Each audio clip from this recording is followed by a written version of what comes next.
see this on store shelves, and that's actually sort of a shame because this is a very clever, technically well executed machine. I mean, first off, just look at the screen. This is a 5.99, basically 6-inch display, and there's basically no bezel running around it. Around the top and sides, the bezels come in at a little over 1 millimeter thick, and down here where it's a little bit thicker, that's closer to 4 millimeters thick.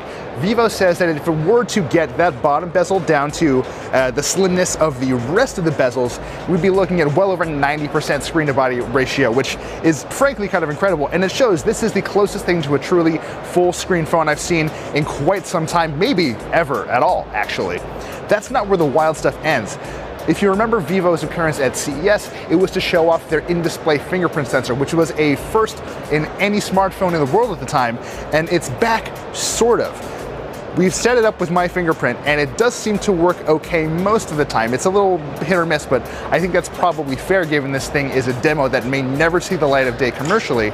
But what's cool is instead of having just one spot on the screen that you use to unlock with your fingerprint, now there's a zone that takes up about 20 to 25% of the screen. So what's really cool about that is if you were to have this phone and use it, you could pull it out of your pocket and not even really worry about where you're putting your finger. As long as it's in that sweet zone, it'll still unlock just fine. Or it should, once Vivo kind of makes sure the ultrasound sensor beneath the screen that's doing the identification is tuned to be more accurate.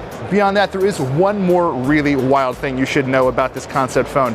As you can see, there's really no space up at the top for a traditional speaker or a selfie camera, and obviously those are things we cannot live without. If you fire up the camera though and switch into selfie mode, boom, an 8-megapixel camera rises up from the body of the phone. The whole thing takes under a second, or so Vivo says.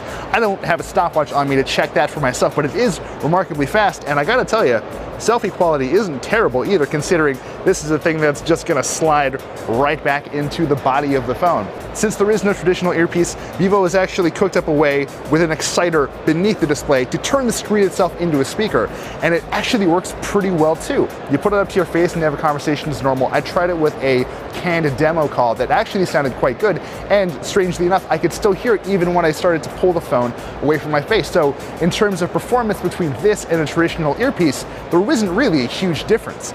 It did sound a little echoey though, but I don't know if that's because the phone itself is maybe not quite ready for consumption, or because I was in a weird meeting room. Anyway, there are a lot of really weird, really interesting things going on in here, and I'm glad that somewhere out in the mobile industry is taking the time to do the weird stuff just to see what works and what doesn't, because that's what ultimately pushes the whole industry forward. For more thoughts about Vivo's concept phone and really everything that's happening at Mobile World Congress 2018, keep it locked on Engadget.